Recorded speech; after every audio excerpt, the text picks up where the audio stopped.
लेखक पंडित श्री राम शर्माचार्य की वाणी। शंकर रूप सतगुरु को बार बार नमन। गुरु गीता अध्यात्म विद्या का परम गोपनीय शास्त्र है। हाँ, इसे समझने के लिए गहरी तत्व दृष्टि चाहिए। ये तत्व दृष्टि विकसित हो सके तो पता चलता है कि वैदिक रचनाएँ जिस सत्य का बोध कराती हैं, उपनिषद की ऋषियों में जिसका बखान हुआ है, गुरु गीता में वही प्रतिपादित है।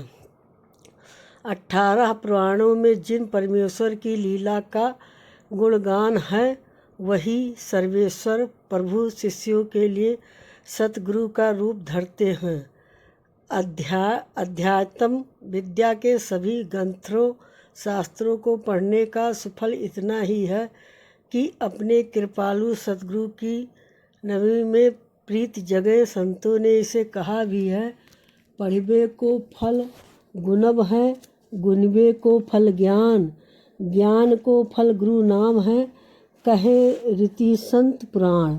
यानी कि समस्त शास्त्रों को पढ़ने का ये फल है, यह है कि उस पर चिंतन मनन निध्यासन हो, और इस निध्यासन का फल है कि साधक को तत्व दृष्टि मिले, उसे ज्ञान को हो, तथा ज्ञान का महाफल है कि उसे सतगुरु के नाम की महिमा का बोध हो, उनके नाम में प्रीति जगे, उन्हें नमन का बोध जगे। यही श्रुति संत और पुराण कहते हैं। ऊपर के मंत्रों में गुरु भक्त शिष्यों को इसकी अनुभूति कराने की चेष्टा की गई है।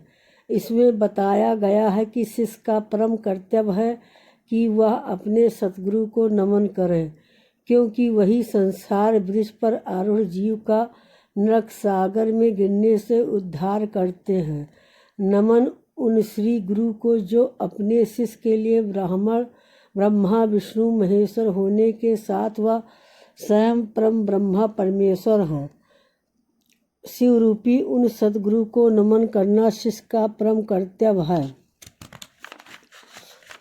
है।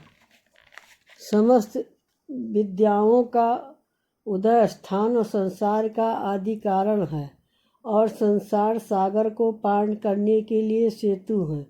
वो गुरुदेव भगवान ही अज्ञान के अंधकार से अंधे जीवों की आंखों को ज्ञानन की शालाखा से खोलते हैं। गुरुवर ही अपने शिष्य के लिए पिता हैं, माता हैं, बंधु हैं और इष्ट देवता हैं। वे ही उसे संसार के सत्य का बोध कराने वाले हैं। ऐसे परम कृपालु सतगुरु को शिष्य बार बार नमन करें और करता रहें। गुरु महिमा के साथ गुरु नमन की महिमा ही अपरिमित है। इसे गुरु गीता के अगले महामंत्रों में प्रकट करते हुए भगवान भोलेनाथ आदि माता पार्वती से कहते हैं। सतगुरु नमन के इन महामंत्रों में गहन तत्व चर्चा है। गुरु तत्व, परमात्म तत्व और प्रकृति, ये सृष्टि तत्व अलग अलग नहीं है, ये सब एक ही है। भगवान शिव के वचन शिष्य को समझाते हैं। जिस सत्य के कारण जगत सत्य दिखाई देता है, अर्थात जिनकी सत्ता से जगत की सत्ता प्रकाशित होती है, जिनके आनंद से जगत में आनंद फैलता है, उन सच्चिदानंद रूपी सतगुरु को नमन है। जिनके सत पर अभिष्ठित होकर ये जगत सत प्रतिभासित होता है, जो सूर्य की भांति सभी को प्रकाशित करते हैं, जिनके प्रेम के कारण पुत्र आदि सभी संबंध प्रीतिकर लगते हैं, उन सतगुरु को नमन है। जिनकी चेतना से ये संपूर्ण जगत चेतन प्रतीत होता है। हालांकि सामान्य क्रम में मानव चित्त को इसका बोध नहीं हो पाता। जागृत स्वप्न सुषुप्ति आदि अवस्था को जो प्रकाशित करते हैं, उन चेतानी रूपी सतगुरु को नमन है। जिनके द्वारा ज्ञान मिलने से जगत की भेद दृष्टि समाप्त हो जाती है और वो शिव स्वरूप दिखाई देने लगता है। जिनका स्वरूप एकमात्र सत्य का स्वरूप ही है, उन सतगुरु को नमन जो कहता है कि मैं ब्रह्मा को नहीं जानता, वही ज्ञानी है। जो कहता मैं जानता हूँ वो नहीं जानता। जो स्वयं ही अभेद यम भावपूर्ण ब्रह्मा है, वो सतगुरु को नमन है। सतगुरु नमन के इन महामंत्रों में गहरा तत्व विचार है। इनमें वेदांत का गहन बोध है। इनमें जो कुछ भी गाया है उसे लौकिक बुद्धि से, कोरे पांडित्य से समझ पाना एकदम असंभव है। इन्हें समझने के लिए शिष्य की श्रद्धा, साधक की आस्था, महातपस्वी की निर्मल चेतना चाहिए।